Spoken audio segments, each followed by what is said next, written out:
1 Raja-Raja 3 ayat yang keempat. Pada suatu hari raya, pada suatu hari raja pergi ke Gibeon untuk mempersembahkan korban. Sebab disitulah bukit pengorbanan yang paling besar. 1000 korban bakaran dipersembahkan Salomo di atas mezbah itu. Di Gibeon itu Tuhan menampakkan diri kepada Salomo dalam mimpi pada waktu malam. Berfirmanlah Allah, mintalah apa yang hendak kuberikan kepadamu. Ini dikasih challenge, dikasih tantangan. Apa yang akan engkau minta? 6. Lalu Salomo berkata, engkaulah yang telah menunjukkan kasih setiamu yang besar kepada hambamu Daud, ayahku. Sebab ia hidup di hadapanmu dengan setia, benar, dan jujur. Ini sejuta. Setia, jujur, taat. Setia, benar, dan jujur. Sejuta. Setia, jujur, benar. Terhadap engkau, dan engkau telah menjamin kepadanya kasih setia yang besar itu dengan memberikan kepadanya seorang anak yang duduk di tahtanya seperti pada hari ini. Maka sekarang ya Tuhan Allahku, engkaulah yang mengangkat hambamu ini menjadi raja menggantikan Daud, ayahku, sekalipun aku masih sangat muda dan belum berpengalaman. Demikianlah hambamu ini berada di tengah-tengah umatmu yang kau pilih, suatu umat yang besar, yang tidak terhitung dan tidak terkira banyaknya. Maka berikanlah kepada hambamu ini hati yang faham, menimbang perkara untuk menghakimi umatmu dengan dapat membedakan antara yang baik dan yang jahat. Sebab siapakah yang sanggup menghadapi umatmu yang sangat besar ini? Ayat 10 yuk kita baca sama-sama. 1, 2, 3. Lalu adalah baik di mata Tuhan bahwa Salomo meminta hal yang demikian. Dan doanya dianggap baik sama Tuhan. Jadi berfirmanlah Allah kepadanya, oleh karena engkau telah meminta hal yang demikian dan tidak meminta umur panjang atau kekayaan atau nyawa musuhmu, melainkan pengertian untuk memutuskan hukum, maka sesungguhnya aku melakukan sesuai dengan permintaanmu itu. Sesungguhnya aku memberikan kepadamu hati yang penuh hikmat dan pengertian. Jadi hikmat itu selalu disandingkan dengan kata pengertian, kecerdasan, kebijaksanaan. Saudaraku ya, ajaran itu hikmat. Sehingga sebelum engkau tidak ada seorang pun seperti engkau, dan sesudah engkau tak akan bangkit seorang pun seperti engkau. Dan juga apa yang tidak kau minta, aku berikan kepadamu, baik kekayaan maupun kemuliaan. Sehingga sepanjang umurmu takkan ada seorang pun seperti engkau di antara raja-raja. Dan jika engkau hidup menurut jalan yang kutunjukkan dan tetap mengikuti segala ketetapan dan perintahku, sama seperti ayahmu Daud. Jadi ada standar nih, sama seperti ayahmu Daud, maka aku akan memperpanjang umurmu. Lalu terjagalah Salomo, ternyata ia bermimpi. Sekembalinya ke Yerusalem, berdirilah ia di hadapan tabut perjanjian Tuhan, dipersembahkannya korban-korban bakaran dan korban-korban keselamatan. Kemudian ia mengadakan perjamuan bagi semua pegawainya. Bapak Ibu, ada seorang raja baru. Israel sedang mengalami suksesi kepemimpinan dari Daud kepada anaknya Salomo. Daud orang yang sangat berpengalaman, Daud seorang senior, tapi kemudian dalam kehendak Tuhan maka penggantinya adalah seorang muda yang belum berpengalaman. Nah Bapak Ibu, di awal pemerintahannya rupanya Tuhan menampakkan diri kepada Salomo dan dia berkata, mau minta apa? Mau minta apa? Dikasih tantangan.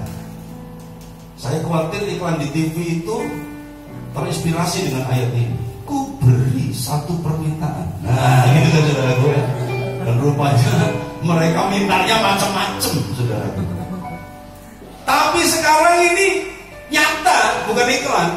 Salomo didatangi sama Tuhan dan kemudian walaupun dalam mimpi, tapi ternyata Tuhan jawab. Ini mimpi ilahi. Ini mimpi spiritual, pengalaman spiritual. Dan Tuhan tanya, minta apa yang hendak kuberikan kepadamu. Nah, ada 3 hal bagaimana Salomo kemudian dia mulai berjalan dengan hikmat. Yang pertama tentu awalnya sebagai awal dia berjalan dengan hikmat. Dia minta itu hikmat. Tapi kita akan lihat 3 poin. Nah 3 poin itu Bapak Ibu ada pada ayat yang ke-6, 7, 8, 9. Sekali lagi coba ditampilkan ayat yang ke-6. Ayat 6 dia berkata begini. Lalu Salomo berkata, engkaulah yang telah menunjukkan kasih setiamu yang besar kepada hambamu Daud ayahku. Jadi artinya Salomo ini sedang mengakui bahwa kalau Daud itu bisa sukses itu karena ada kasih setia Tuhan. Jadi dia sedang mengucap syukur, mengarahkan hatinya melihat kebesaran Tuhan yang sudah berlaku setia menyertai Daud ayahnya. Dikatakan, sebab ia hidup di hadapanmu dengan setia, benar dan jujur terhadap engkau. Itu yang pertama. Dia lihat ke atas, generasi di atasnya Daud begitu luar biasa, dan kemudian dia lihat dirinya. Dan engkau telah menjamin kepadanya kasih setia yang besar itu dengan memberikan kepadanya seorang anak yang duduk di tahtanya seperti pada hari ini. Ayat 7a. Coba. Maka sekarang ya Tuhan Allahku, engkaulah yang mengangkat hambamu ini menjadi raja, menggantikan Daud ayahku. Sampai di titik itu, poin yang pertama kesimpulannya adalah, intisarinya adalah Salomo mengakui kemahakuasaan Tuhan. Mari katakan sama-sama, mari akui kemahakuasaan Tuhan. 1, 2, 3. Bilang sama sebelah, Tuhan kita maha kuasa. Haleluya, katakan. Mengakui kemahakuasaan Tuhan. Dia berkata bahwa Tuhan sudah mendudukan Daud di tahtanya. Walaupun Tuhan ambil Daud dari tempat penggembalaan kambing domba, Tuhan bawa jadi raja. Salomo sudah berkata, tidak ada yang mustahil buat Tuhan. Ayahku itu melewati pengalamannya memimpin Israel. Pelajarannya itu di padang gurun, pelajarannya itu menggembala domba-domba. Dan kemudian karena Tuhan lihat tanggung jawabnya, maka Tuhan ambil Daud sebagai gembala domba, jadi gembala domba-dombanya Tuhan Israel yang besar. Jadi pelajarannya adalah jangan meremehkan pelajaran harian dalam kehidupan kita. Bilang sama sebelah, jangan meremehkan pelajaran harian. 1, 2, 3. Haleluya. Ternyata buat Tuhan itu bisa menilai tanggung jawab harian kita. Kayaknya gak ada hubungannya memelihara domba dengan jadi raja. Ada hubungannya? Gak ada hubungannya. Hubungannya hanya Tuhan dia tanggung jawab. Ini orang, dia tanggung jawab jaga domba-dombanya. Dia mau mati buat domba-dombanya. Dia hadapi singa yang menyerang dombanya, dia hadapi beruang yang menyerang dombanya, karena dia bertanggung jawab. Nah, ketika Tuhan lihat Daud ini bertanggung jawab dengan pekerjaan hariannya yang sekuler, yang gak ada hubungannya dengan rohani, katakanlah begitu. Kalau kita mau pisahkan, tapi ternyata Tuhan ambil itu, dan kemudian Tuhan dudukan Daud sebagai raja. Nah, Salomo mengakui bahwa itu terjadi karena Tuhan menunjukkan kasih setia yang besar. Katakan sama-sama, kasih setia yang besar. 1, 2, 3. Haleluya, ya. Nah, kemudian yang kedua, yang berikutnya dia juga melihat bahwa setelah Daud selesai, maka Tuhan mendudukan dia, Salomo, untuk menjadi raja, menggantikan Daud ayahnya. Jadi yang pertama, Salomo mengakui kemahakuasaan Tuhan. Artinya, mari kita belajar di tahun ini, kita mengakui kemahakuasaan Tuhan, sehingga kita nggak khawatir, karena kalau Tuhan itu maha kuasa, tidak ada yang mustahil buat Tuhan. Yang setuju katakan amin. Haleluya. Tidak ada yang mustahil buat Tuhan. Haleluya. Gak ada yang mustahil ada 3 AC yang terpasang. Haleluya. Yang setuju katakan amin. Haleluya. Saya berdoa Bapak Ibu ya, supaya itu terjadi. Tidak ada yang mustahil. Kita kemarin Natal baru aja beli apa? Speaker ya, speaker baru. Karena memang butuh speakernya pecah-pecah. Kemudian kita beri speaker baru. Kemudian waktu Natal, pastor asisten dia berkata, Pak AC-nya itu loh Pak, gimana ya Pak? Itu pasti panas kalau Natal. Tapi saya berdoa, Tuhan belum bisa beli 3 AC nih, belum bisa nambah AC nih karena baru beli speaker. Tuhan tolong, saya bilang, saya minta mendung tapi jangan hujan. Dan betul Tuhan jawab, ketika kita Natal mendung tapi gak hujan, sehingga agak adem sedikit, walaupun panas saudaraku, tapi agak adem, gak sepanas biasanya. Kenapa? Sebab bagi Tuhan tidak ada yang mustahil. Amin Bapak Ibu. Dan saya percaya ada 3 AC yang akan terpasang tambahan buat ruangan ini supaya kalau penuh itu gak panas, gitu saudaraku ya. Jadi Bapak Ibu, mari akui kemahakuasaan Tuhan. Dia bisa melakukan apa saja. Bapak Ibu boleh ingat tahun 2019, walaupun itu tinggal kenangan, pasti ada masa-masa yang sulit. Pasti ada waktu di mana kita sakit, tapi ternyata kita sembuh. Ada masa di mana kita menangis, tapi ternyata hari ini kita tertawa. Ada masa kita lemah, tapi ternyata kita bangkit. Yang alami ini katakan haleluya. Itu artinya Tuhan kita maha kuasa. Itu yang pertama. Yang kedua, ayat 7b. Engkau yang mengangkat hambamu ini menjadi raja menggantikan Daud ayahku, sekalipun aku masih muda dan belum berpengalaman. Aku masih sangat muda. Ada kata masih, ada kata sangat muda dan belum berpengalaman. Yang kedua, Salomo mengakui keterbatasannya. Jadi yang pertama tadi apa? Mengakui kemahakuasaan Tuhan, bahwa Tuhan itu maha mampu. Tapi ternyata Salomo mengawali perjalanannya bersama dengan hikmat. Yang kedua, dia mengakui keterbatasannya. Katakan sama-sama, akui keterbatasanmu. 1, 2, 3. Orang yang jujur di hadapan Tuhan itu mau mengakui keterbatasannya. Bapak Ibu, bulan ini masih ada Natal sampai tanggal 23 buat saya. 23 itu masih ada Natal. Jemaat minta tolong pelayanannya lagi, karena 23 Januari kita akan jadi tuan rumah lagi untuk hamba-hamba Tuhan se-Magelang. Kalau yang kemarin di awal Desember itu hanya hamba-hamba Tuhan M3 bukan IM3 ya, M3 Merapi, Merbabu, Menoreh gitu. Jadi itu ada persekutuan hamba-hamba Tuhan. Bapak Ibu, mereka adalah hamba-hamba Tuhan perintisan kecil-kecil, dan mereka merasa senasib penanggungan. Jemaatnya sedikit, jadi harus saling bantu, saling mengunjungi. Mereka bentuk persekutuan M3 Merapi, Merbabu, Menoreh. Saya bilang harusnya 4M dong, harusnya M4 dong, karena ada Mertoyudan. Nah, gitu kan saudaraku, Mertoyudan. Dan saya dimasukkan sebagai anggota.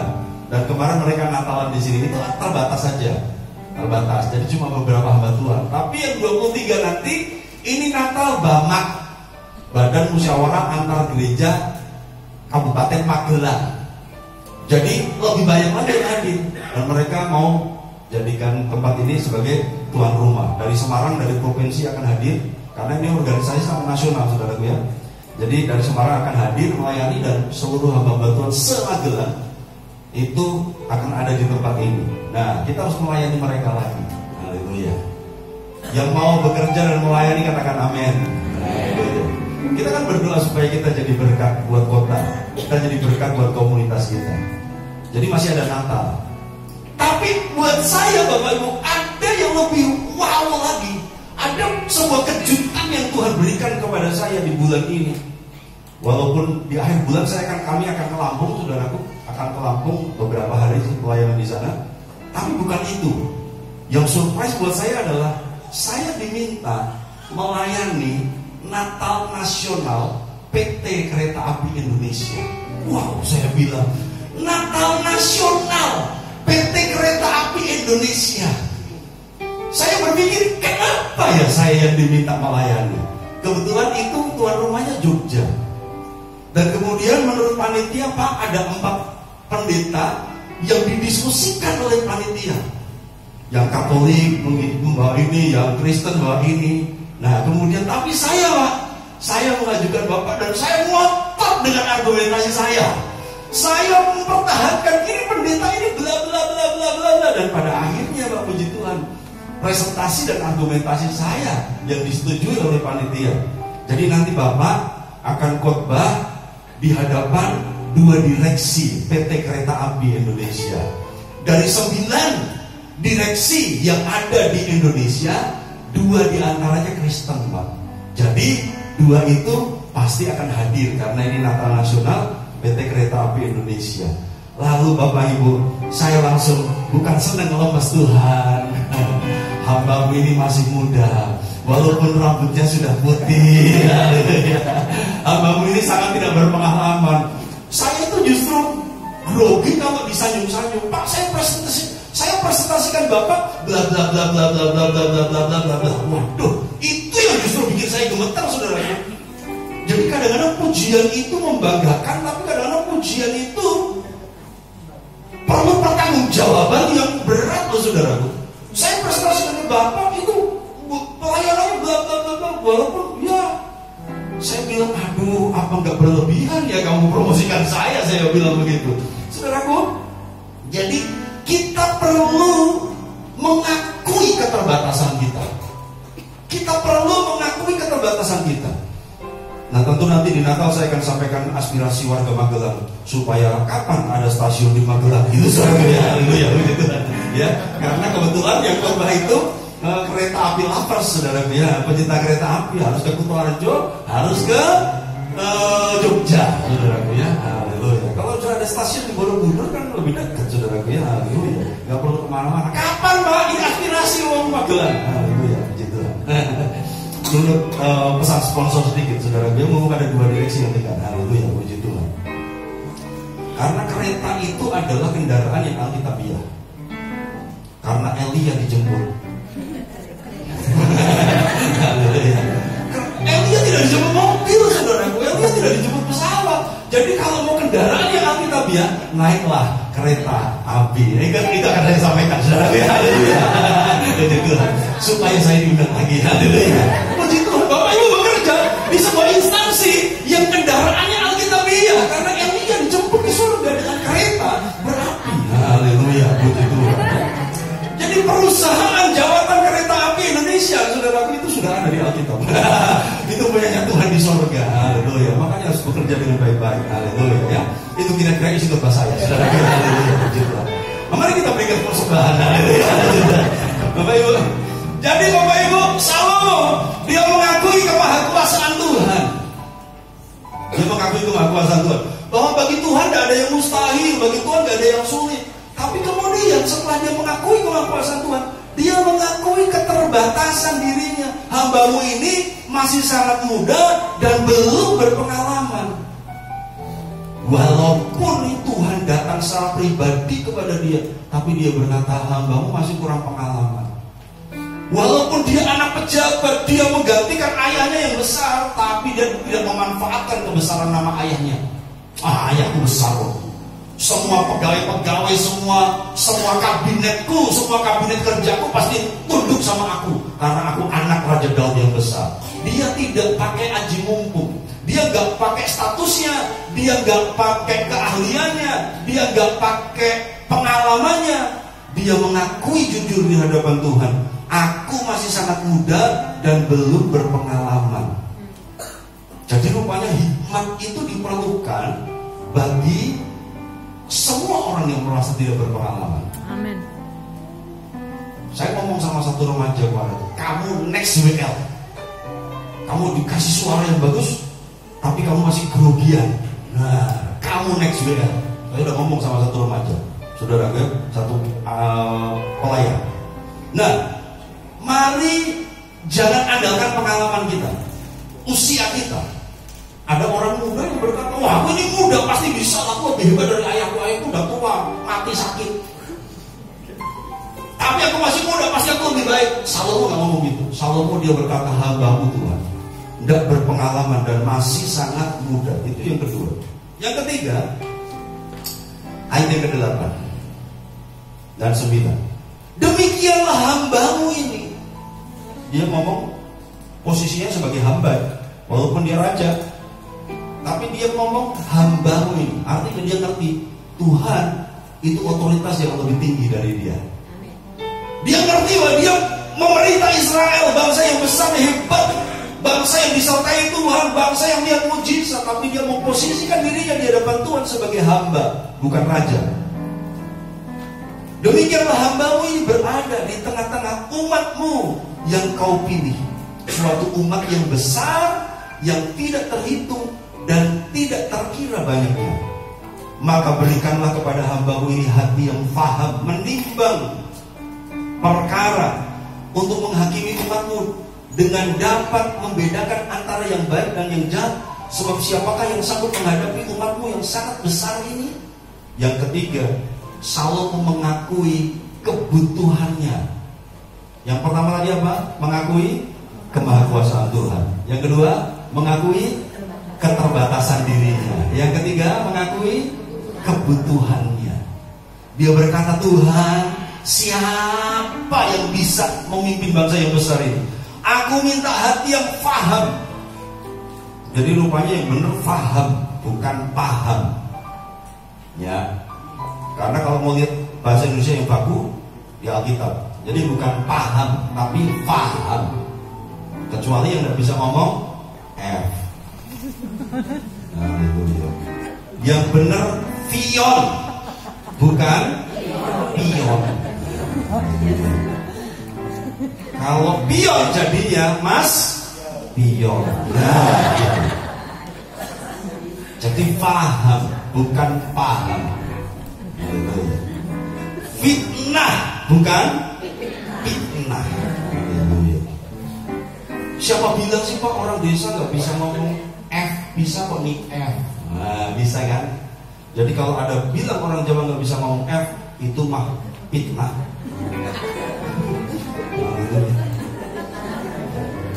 Berikanlah kepada hambamu hati yang faham menimbang perkara, untuk menghakimi umatmu dan dapat membedakan antara yang baik dan yang jahat. Bapak Ibu, ternyata hikmat itu salah satu manifestasi, salah satu dari perwujudan hikmat adalah seseorang itu bisa menimbang antara yang baik dan yang jahat.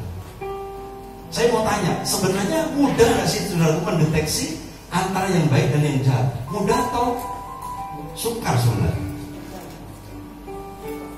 Coba direnungkan. Mudah atau sukar sih? Baik dan jahat mudah dibedakan gak? Anak-anak, Pak Dini mau tanya, membedakan yang baik sama yang jelek gampang atau susah? Gampang apa susah? Susah. Membedakan yang jahat sama yang